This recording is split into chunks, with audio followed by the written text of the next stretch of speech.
এটা হলো আমাদের পিকনিক স্পট আর আমি জলের ড্রাম নিয়ে কোথায় যাচ্ছি। Hello guys, good morning. আজকে হচ্ছে পিকনিকের দিন। আমাদের সকল আত্মীয় স্বজনরা মিলে করছি পিকনিক আমাদের পুরনো বাড়ির সামনে। সেখানে গাড়ি পৌঁছই না, তার জন্য আমরা সকাল সকাল জলের ড্রাম নিয়ে যাচ্ছি পিকনিক স্পটে। এটা হলো আমাদের পিকনিক স্পট, দেখতেই পারছো। এরকম আত্মীয় স্বজন মিলে আমরা কোনোদিনই পিকনিক করিনি, এবারই প্রথমবার করেছি। এখন প্রায় দুপুর হয়ে গেছে কিন্তু এখনও রোদ ওঠেনি, তার জন্য ঠান্ডার ওয়েদার দেখে আমরা এখানে আগুন করেছি। আর অপরদিকে হচ্ছে রান্নাবান্নার কাজ, এখানে রান্নাবান্না হচ্ছে। তারপর ধীরে ধীরে আমাদের সকল আত্মীয় স্বজন এখানে আসতে লাগলো আর যার যার কাজ করছে এখানে। আর এই জায়গার মধ্যে প্রচুর ঠান্ডা ছিল, কারণ এটা হয়েছিল পুরো গ্রামের মধ্যে, তাই। আর অপরদিকে হচ্ছিল এরকম একটি নাচ।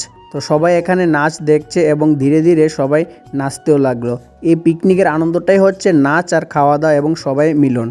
তো দেখতেই পারছো এসব করতে করতে প্রায় রাত্র হয়ে গেছে আর অপরদিকে রান্নাবান্নাও কমপ্লিট হয়ে গেছে, তাই সবাই এখানে খেতে বসে গেছে নিচেই। তো এখানে খাওয়া দাওয়া কমপ্লিট করে সবকিছু গুছিয়ে বাড়ি চলে গেলাম। আজকের এই ব্লগটা এখানে শেষ করছি, বাই।